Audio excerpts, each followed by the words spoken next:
Black board education में आपका स्वागत है। इस वीडियो में हम हीट से संबंधित कुछ टॉपिक को देखेंगे जो फर्स्ट ईयर में पूछता है। अगर आपको इस वीडियो का पीडीएफ चाहिए तो इस टेलीग्राम को ज्वाइन करके वहां से प्राप्त कर सकते हैं। अब देखते हैं, रेडिएशन समझते हैं। पहले रेडिएशन क्या होता है? विकिरण। In this method transfer of heat takes place with the speed of light without affecting medium. इसका हिंदी हो जाएगा, इस विधि में ऊष्मा का स्थानांतरण माध्यम को बिना प्रभावित किए बिना प्रकाश के प्रकाश के वेग के साथ एक स्थान से दूसरे स्थान तक जाता है। उसको जो है रेडिएशन कहते हैं। इसके पहले हम जो है आपको बता दिए हैं चालन और विकिरण। फिर है थर्मल रेडिएशन क्या है? Thermal radiation are those radiation which produce in us the sensation of warmth. They are emitted by a body on account of its temperature. Some of the basic characteristics of thermal radiations are, अब पहला कह रहा है, they travel along a straight line with the speed of light. They require no medium for their propagation. They do not hit the intervening medium through which they pass. Thermal radiations also show the phenomenon of interference, diffraction and polarization as do the light radiation. इसका हिंदी समझ लीजिए। कह रहा है ऊष्मीय विकिरण यह वह विकिरण है जो हमारे अंदर गर्मी या ऊष्मा की अनुभूति उत्पन्न कराता है।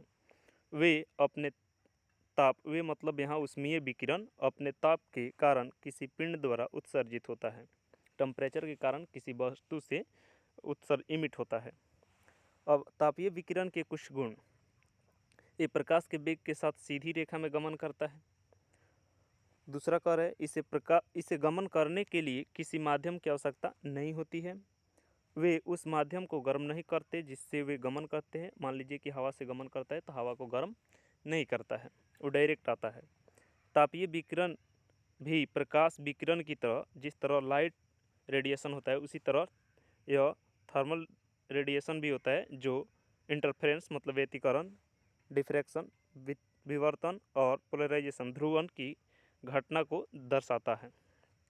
ठीक है, व्यतिकरण, विवर्तन और ध्रुवन, इंटरफेरेंस, डिफ्रैक्शन और पोलराइजेशन की क्रिया जो है आपको लाइट चैप्टर में पढ़ना होगा।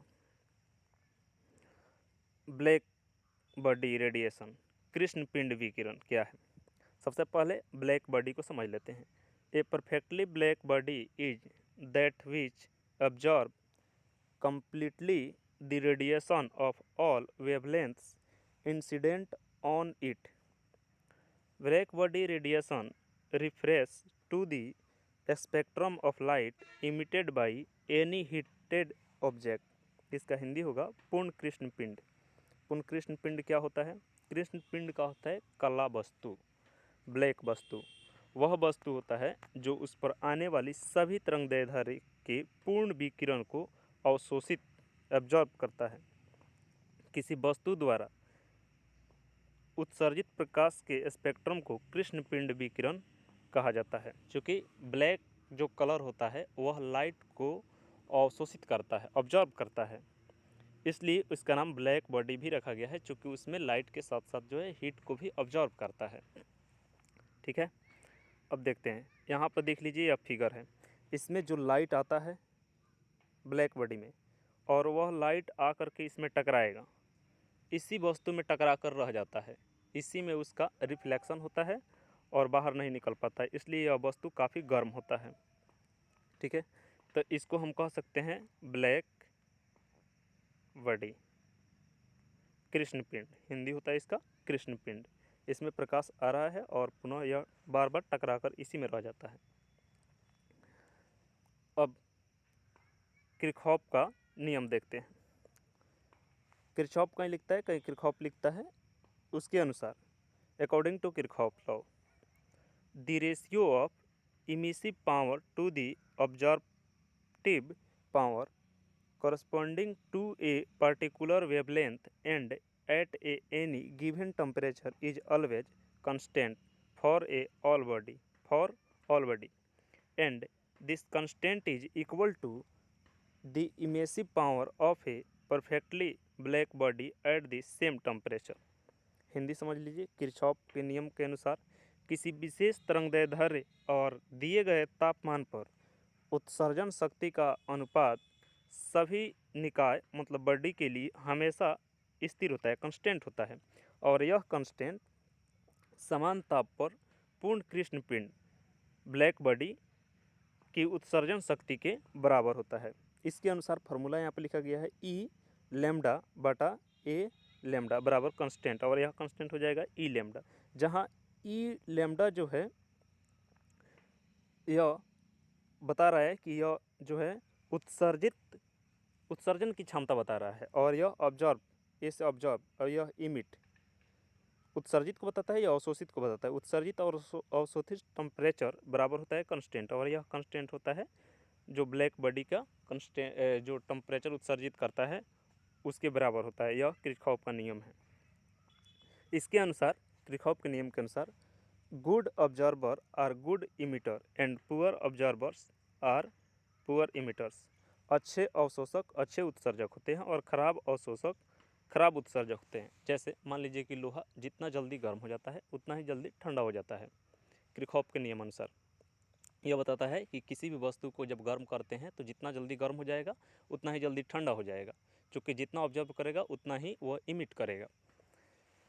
फिर अब समझ लेते हैं green house effect. Green house effect क्या होता है? तो green house effect is process that occurs when green house gases in the atmospheric trap the sun heats. Green house प्रभाव एक प्रक्रिया है।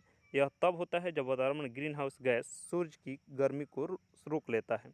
जो भी सूर्य की गर्मी है वह टेम्परेचर पृथ्वी में यदि आता है तो वह बाहर नहीं जा पाता है ग्रीन हाउस गैस के कारण। ग्रीन हाउस गैस कौन कौन से होते हैं? तो green house gas in earth atmospheric, पृथ्वी के वायुमंडल में ग्रीन हाउस गैस कौन कौन से हैं? Water vapour H2O, carbon dioxide CO2, methane CH4, nitrous oxide N2O and ozone O3।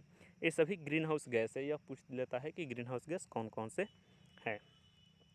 इसके कारण जो है जो भी हीट आता है पृथ्वी में वह बाहर नहीं निकल पाता है, इसी में बना रहता है, जैसे वेन्स शुक्र ग्रह में होता है।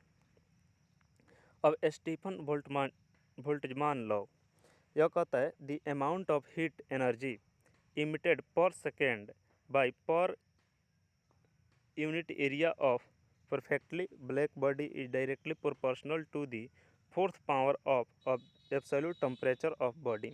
इसका हिंदी हो जाएगा कृष्ण पिंड के इकाई क्षेत्र द्वारा प्रति सेकंड उत्सर्जित ऊष्मा ऊर्जा की मात्रा शरीर यहाँ बॉडी होगा वस्तु के पूर्ण तापमान की चतुर्थ घात चौथी शक्ति के डायरेक्टली प्रोपोर्शनल होता है। और इसके अनुसार हम लिख सकते हैं ई डायरेक्टली प्रोपोर्शनल टी के पावर 4। और इसको जब जैसे ही हम हटाएंगे प्रोपोर्शनल तो कांस्टेंट आएगा, और उस कांस्टेंट को लिखते हैं यहाँ पर सिग्मा के द्वारा। ठीक है, जहाँ सिग्मा स्टीफन बोल्ट्जमान कांस्टेंट कहा जाता है। अब विन्स डिस्प्लेसमेंट लॉ, विन का विस्थापन नियम, इसका हिंदी हो जाएगा विन का विस्थापन नियम। इसके अनुसार the wavelength of maximum intensity of emission of black body radiation is directly proportional to absolute temperature of the black body. कृष्ण पिंड विकिरण के उत्सर्जन की अधिकतम तीव्रता के तरंगदैर्ध्य उस वस्तु के परम ताप के व्युत्क्रमानुपाती होता है। जो वेवलेंथ है लैम्डा है वह डायरेक्टली प्रोपोर्शनल होता है उसके टेम्परेचर के, जितना उसका हाई टेम्परेचर होता है। तो यहाँ पर लैम्डा एम मैक्सिमम वेवलेंथ है वह डायरेक्टली इन्वर्सली प्रोपोर्शनल है 1/T। टी यहाँ पर टेम्परेचर है। जैसे ही इन्वर्सली को हटाएंगे तो यहाँ पर इन्वर्स को हटाते हैं तो आ जाता है कांस्टेंट, और इस कांस्टेंट को बी से लिखते हैं, जहाँ बी जो है बीन्स कांस्टेंट है और इसका मान होता है 2.892 × 10⁻³ मीटर केल्विन। ठीक है, विन्स कांस्टेंट का ऐसा यूनिट होता है मीटर केल्विन, चूँकि इसमें से हम निकाल लेंगे वेवलेंथ का होता है मीटर और टेम्परेचर का होता है केल्विन, तो यहाँ से हमारा बी का मान जो आएगा मीटर केल्विन आएगा। इसके बाद कुछ फार्मूला को देख लेते हैं। यहाँ पर दिया गया स्टीफन्स लॉ के अनुसार ई बराबर सिग्मा टी के पावर 4 और ई का मान जो होता है स्टीफन्स कांस्टेंट का मान होता है वह 5.67 × 10 के power 8 watt metre square kelvin के पावर -4। अगर कह रहे when black body at T kelvin is black enclose at T0, यदि ब्लैक बॉडी का टेम्परेचर जो है T0 देता है और कह रहा है the net loss of heat energy per second और पर एरिया, तो इसके लिए क्या हो जाएगा, तो ई बराबर हो जाएगा सिग्मा टी के पावर 4 होता है, चूँकि यहाँ पर टेम्परेचर दे रहा है फिर से, जैसे मान लीजिए कि सराउंडिंग या वातावरण का टेम्परेचर देता है तो हम उसमें से उसको घटा लेते हैं, तो हो जाएगा इसका फार्मूला ई बराबर सिग्मा टी के पावर 4 माइनस T0 के पावर 4। विंस डिस्प्लेसमेंट को हम समझ लिए हैं, अभी अभी फार्मूला यह प्राप्त हुआ है, इस फार्मूला को एक साथ हमने लिख दिया है। अब देखिए इस पर कुछ क्वेश्चन को देखते हैं। क्वेश्चन कह रहा है कि 2 star radiate maximum energy at wavelength 3.6 गुना 10 के पावर -7 मीटर और एंड 4.8 गुना 10 के power -7 metre respectively, what is the ratio of their temperature.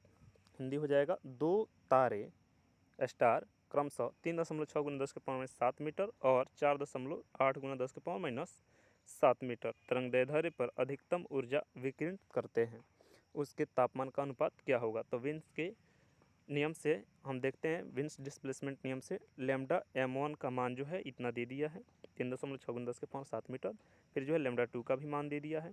हम जानते हैं टी बराबर होता है बी बाई लैम्डा एम और T1 का मान इतना हो जाएगा, T1 हो जाएगा बी बाई लैम्डा m1 और T2 बराबर हो जाएगा बी बाई लैम्डा m2।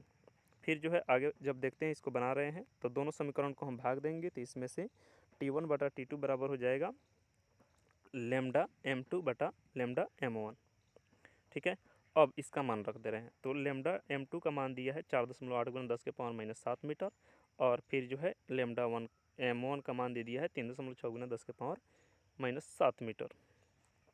अब 10 के पावर -7 से 10 के पावर -7 और मीटर से मीटर को कटा दे रहे हैं, इसको जो है 12 से भाग दे रहे हैं दशमलव हटाकर, तो 12 चूँकि 48 और फिर 12 36, तो हो जाएगा T1 और T2 का अनुपात 4/3, तो इसका रेशियो जो होगा कितना हो जाएगा 4/3।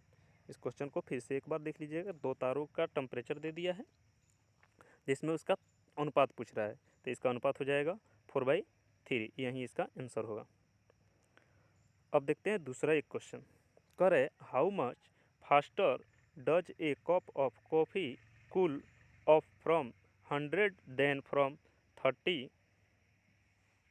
Assume the coffee to act as a black body and temperature of surrounding is 20 degree centigrade. कह रहा है कि 100 डिग्री सेल्सियस पर एक कॉफ़ी और फिर 30 डिग्री सेल्सियस पर दूसरी कॉफ़ी, दो कॉफ़ी है, तो उसमें आपको बताना है कि 100 डिग्री सेल्सियस से कॉफ़ी जो है और 30 डिग्री वाली जो कॉफ़ी है वह कितने जल्दी ठंडा होगी, कौन जल्दी ठंडा होगा। ठीक है, 100 की अपेक्षा 30 वाली कितने जल्दी ठंडा हो जाएगा, यदि इसका मान यह मान लिया जाए कि कॉफ़ी जो है कृष्ण पिंड है, ब्लैक बॉडी है, यहाँ पर कॉफ़ी को हम लोग ब्लैक बॉडी मान लेते हैं, तथा सराउंडिंग का टेम्परेचर जो है वातावरण का ताप जो है 20 डिग्री सेल्सियस है। तब देख रहे हैं इसको कैसे बनाएंगे। यहाँ पर क्या दिया है, सबसे पहले टेम्परेचर दिया है, तो टी दे दिया है 100 डिग्री सेल्सियस, इसको हम लोग केल्विन में चेंज करेंगे। कभी भी किसी भी क्वेश्चन को जब बनाएंगे तो उसको जो है एसआई यूनिट में चेंज कर लेंगे, और एसआई यूनिट होता है टेम्परेचर का केल्विन।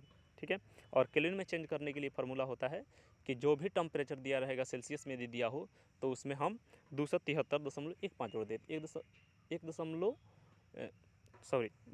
273.15 को यहाँ पर छोड़ दिया गया है और 273 को लगभग जोड़ दिए हैं, तो 100 में 273 जोड़ देंगे तो आ जाएगा 373 केल्विन।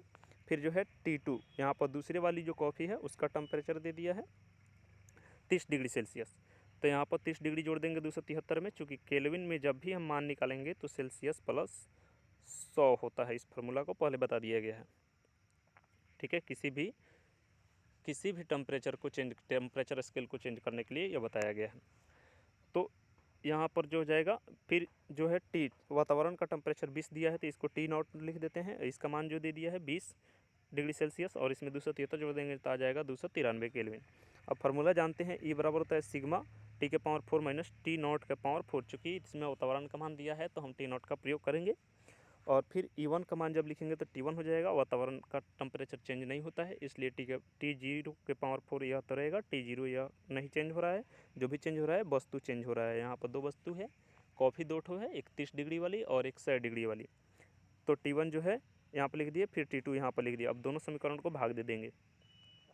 जैसे ही भाग देंगे तो हमारा प्राप्त हो जाएगा E1 बटा E2 बराबर T1 के पावर 4 माइनस T0 के पावर 4 बटा T2 के पावर 4 और T0 के पावर 4। अब इसका मान रखेंगे 373 और 293, इन दोनों का पावर करके लिख दिए हमने।